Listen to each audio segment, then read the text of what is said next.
There's a little picture I drew recently of Roronoa Zoro, brothers and sisters. Certainly hope you enjoy it, and if you do like drawings like this and more, remember to follow me on Google+, Facebook, Twitter, and even the Instagram. One Piece, Chapter 176, Rush. But wait, there's more! Man, I tell you. Well, first of all, hello, my brothers and sisters of the Nerd Nation. I, as always, and you will never get rid of me now, I am Jim. I'm here to bring you another review on just the excellent and awesome and quickly climbing to my favorite tale of all time, One Piece. Our last chapter, of course, saw us with, at the end of the chapter, we don't really know how the Straw Hats got out because, Crocodile and Miss All Sunday were on their way, finding out that they had been deceived, and, Crocodile saying, yeah, I'm going to kill all of them, but they can't leave anyway. I'm the one that has the real key. Then we go, and at the end of it, they go and they see the note that was left by Sanji on, we don't know who, we just see a person. You don't really see his face or his head. It says, see you later, Crab Gator, Mr. Prince. And we're thinking, how the hell did they get out of there if he's got the real key? So that's where the chapter left off. This one begins and kind of shows us what happened in that inner period of time, right, that we missed. And what wound up happening is Sanji went and nailed that Bananagator that Smoker told him was the one that sounded different and had the key, and he nails the Bananagator, boom, and kicks him, of course. And again, don't want to break a hip or anything here, trying to do one of those on camera. Maybe it's some other time I'll stretch before I do a review and we'll get a kick going. But so all of a sudden this like ball comes out of the thing. We're like, what the hell, and the thing pops open like an egg. And it's like wax ball. And who is it? None other than the guy I completely forgot about was Mr. 3. I forgot that he had gotten fed to the Gators a while ago and just assumed that he was dead, right? So Mr. 3 comes popping out of this sumbitch, right? And they're like, what the hell, Mr. 3? Now, if you remember, Sanji himself, he never saw Mr. 3. He was, when they were on Little Garden, Sanji was off in the woods and he was gone. And I was making fun of him that he wasn't there when they needed him the most. And then when he wound up going and finding upon the little house of, Miss Golden Week and Mr. 3 and answering the phone and all that stuff and beating up the Unluckies, taking them out, he had no idea. He never met Mr. 3. So definitely really cool to kind of see all this, come full circle. So Mr. 3 is just like, what, and they're like, well, how did you get in there, And he's just like, I used all my power at the last moment to make a wax ball around me, so basically he wouldn't, get digested by the stomach acids and, get eaten up by the Bananagator. So he was swallowed by him, but he didn't actually get digested enough to where he would die because of this wax ball. And then stuck to the wax ball was a key, right? So Mr. 3 sees it's a key, and they're like, oh, that's the key that we need. And Mr. 3's like, even though he's been screwed over, and tried to have been killed by Crocodile and the Baroque works, he still looks at these people, the Straw Hats in the cage and the Sanji, who he's just met, as the enemy, and he goes and says, oh, you want it? Go fetch it. He goes and flings the key away, right? And I'm thinking, son of a bitch. But then right away when I saw this, I was thinking, yeah, but this guy's got the wax powers, right? Couldn't this dude just make a key that they need to open up the thing, to pick a lock or what have you? So sure as shit, that comes through, and, I was able to guess one right a whole 12 seconds before it happened in the actual chapter. So, definitely, send me an award and a plaque maybe, for being Captain Obvious. So I wind up, I'm reading this and I'm going, okay, great, and then Usopp goes, wait, I think it's Usopp that says that, wait, maybe we can use him too. So Sanji goes and grabs him. Next scene you go and you see him opening up, making a key and, of course, opening up and letting them out. And then he's all bloodied and beaten and stuff now because Sanji obviously, had kicked the shit out of him or maybe had to torture him to do so. And so then he goes and winds up laying him out and putting that note on him.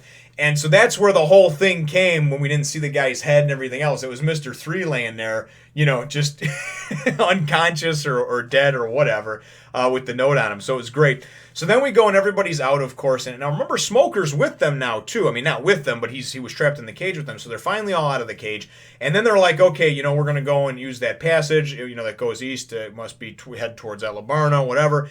And, of course, there's still some Bananagators to take care of. And so then we go over and we see Zoro and Luffy over on one end of the room, just like, yeah, I thought there was going to be more. And Luffy's like, I'm not as strong in the water, And anyway, they wind up beating the shit out of him. And then Vivi's over there, and Vivi's like, man, I couldn't even take out one of them, And Usopp, or I think it's Usopp, or maybe Nami's like, don't even worry. Those two are just, they're not human, they're crazy, how strong they are.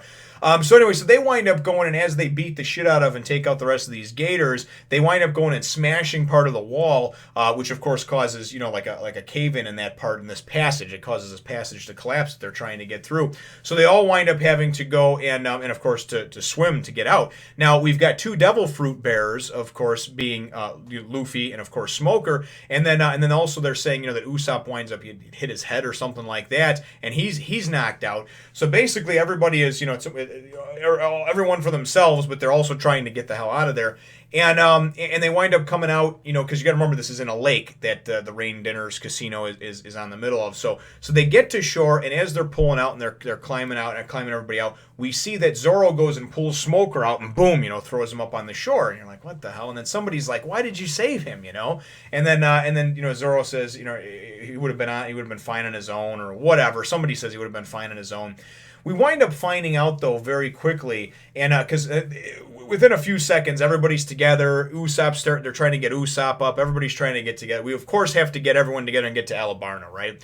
And when all this is happening, during the course of this too, Nami goes and or Vivi says to spray some of the perfume that Nami had gotten when they were in Nanohana on her. We don't know what the hell that's all about at the time, but she does it. And then everybody's starting to get up, and they're coughing, spitting out water, whatever. And of course Smoker, we know he couldn't swim because of the being a devil fruit bearer. So he goes and winds up asking Zoro, why the hell did you save me, right? And then we go and we kind of see a flashback, and we see they were just going to leave him. And Luffy goes, no, Zoro, save him. And Zoro's like, what are you talking about? He's just going to come after us, and he's just going to he's like our enemy, right? And Luffy's like, yeah, but, you got to save him. He doesn't deserve to die. And, so it's that kindness in Luffy that you see. I mean, he realizes that even though technically the Marines are his enemies, that they're not bad people, right? And that Smoker's not a bad person. So so then Zoro goes and tells Smoker, he says, yeah, it was Captain's orders, so I was just listening to Luffy. I would have let you drown if it was, if it was up to me. So then we go and we see, and then Smoker's like some of his Marines come up and everything, we hear them coming, oh, well, there's the captain, and we see Smoker go, and this was really kind of cool for me because, that I liked, because Smoker was like, okay, well, we're going to have to this and that, and they're like, yeah, see, I told you this is what was going to happen. And then you're thinking that Smoker's going to go and arrest him, right? And then Smoker goes, and he knows what the game is. He knows what the deal is, what the score is, and that Vivi's got to get and try to stop this rebellion to save her country. And he's seen, too, that the Straw Hat Pirates, although enemies, again, they're not, evil, you know what I mean? So it's one of those things where, they're walking the fine line, and he goes and he says, you know what, just go. And they're like, what? And he's like, just this once, I'll let you go. He goes, but next time we meet, Straw Hats, he goes, I will capture you and bring you in and this and that. So it was kind of cool, to go and to see that. And then it's kind of funny because they're like, Luffy, come on, we got to go. And Luffy's still, he's like, yeah, hold on a second. And he's just like, hey, I like you. And he says to Smoker, Smoker's like, get the hell out of here. So I thought that was great, right? So they're going and they're running, and they're taking off, and then the Marines wind up catching up with Smoker, and they're like, oh, we gotta get the Straw Hats, and he's like, don't worry about them. He's like, I'm tired, just we'll leave them be for right now. He goes, what I need you to do is contact HQ, get every ship that's in the area, have them sail for Alabasta. And they're like, well, sir, do you think the command's going to go and send, all these ships just for a few lousy pirates? He's like, do you think I care what command thinks? Just do it. And they're like, okay, no, sir, we'll do it. So then we go and we see the Straw Hats, and of course they're running, they're all running through the town, and they're trying to get to, what are we going to do? Let's find eyelashes. There might be horses at the stables, right? And we see, during this whole exchange, we see Chopper going, and he's like, oh, I can smell Nami's perfume. So that's why they did the whole scent thing. Just genius, right? Because obviously Chopper as an animal has got a great sense of smell, and his nose is super sensitive. So we see Chopper coming to meet up with them. So that's how they're going to hook back up and get everybody back together. So as they're going, they're figuring out, who are we going to do? What are we going to take? How are we going to get there? And obviously time is of the essence here. And then we go and we see Chopper, right? But it goes and it zooms out to a full-page panel, and Chopper is riding a giant fucking crab, right? And I'm like, what the hell? Where did this thing come from? So we wind up finding out, and we get a brief description on these crabs and blah, blah, blah, and this and that. And the thing is that mostly they hide under the sand, so nobody ever really sees them much.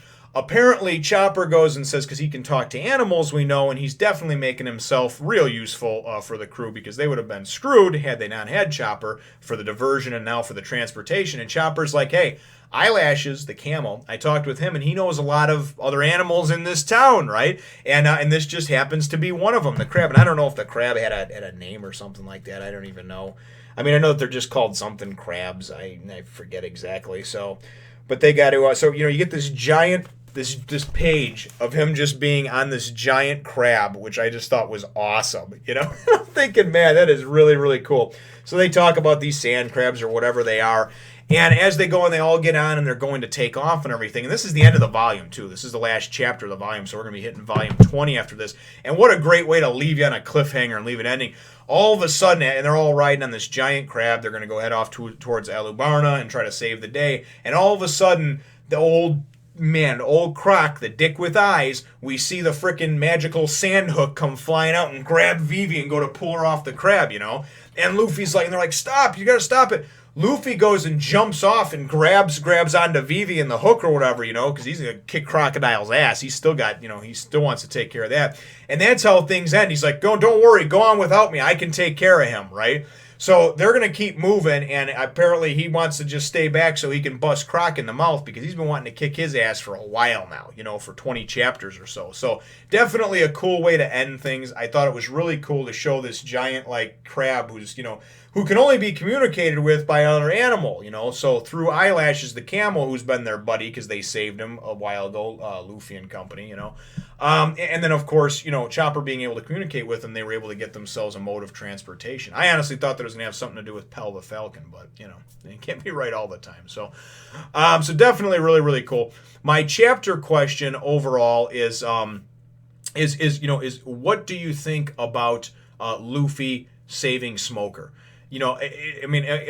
My opinion is just my opinion, okay? It's my opinion is that Luffy realizes that, he's not... exactly what I said 5 minutes ago in the review. But what are your thoughts, brothers and sisters, on Luffy saving Smoker? He's an enemy that's going to incessantly chase them down, and, it seems like he's determined to chase them to the ends of the earth. So, was it a good call? What do you think about what he did? Do you think he should have left him? Or do you think that, hey, listen, man, Luffy's got a big heart, and deep down he does the right thing, sometimes for the wrong reasons, but he has good intentions, and maybe that's why he saved him. So weigh in on that. Let me know what you think, brothers and sisters, about Luffy saving Smoker or ordering Zoro to do so. And then, of course, too, I thought it was cool that Zoro listened to what Luffy said, so he obviously has that trust in him. Feel free to hit the thumbs up, the like button, if you think that I deserve it. Subscribe if you have not done so already, and we will look forward to catching you in the next one, nation. As always, brothers and sisters, thank you so much for watching, liking, sharing, subscribing, commenting, and just being a big part of the nation. Here's a little throwback picture of old Buggy the Clown that I drew some time ago.